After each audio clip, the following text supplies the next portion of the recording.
মাঝে মধ্যে একটা কাজ করবেন, 5 জন বন্ধু এক জায়গায় বসবেন, আপনাদের যে বন্ধু সার্কেল আছে, তো সবসময় তো আড্ডা চলে আপনাদের, কিছু আড্ডাটা এমন ভাবে করবেন যে আড্ডাটা দেখে রব খুশি হয়ে যাবে। সুবহানাল্লাহ বলবেন না? আড্ডা দেন না, কিন্তু সেটারও একটা সিস্টেম আছে। তো আড্ডা মানে তো নেশার জগতে চলে গেলাম, বিষয়টা এটা নয়।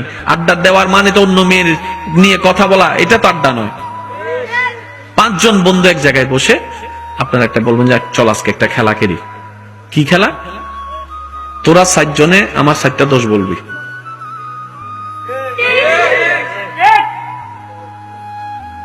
তোরা 4 জনে আমার 7টা দোষ বল।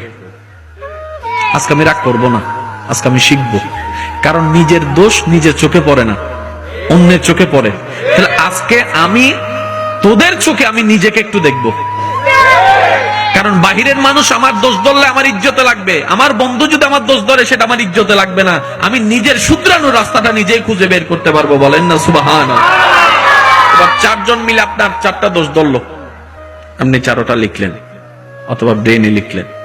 এবার আর বাকি 4 জনে আরেকজনের দোষ ধরবে, এভাবে ঘুরতে থাকবে। ঘুরার পরে দেখবেন এই 5 জনের ভিতরে কয়েকটা দোষ কমন। দোষ বলতে আমি কি বুঝেছি? আপনি বলবেন যে কোন কোন কাজ আমার ভিতরে তোর কাছে মনে হয় আল্লাহ এবং নবী অপছন্দ করে, ওই 7টা কাজ আমারে বল। আমি কি বুঝাতে পারছি কথা?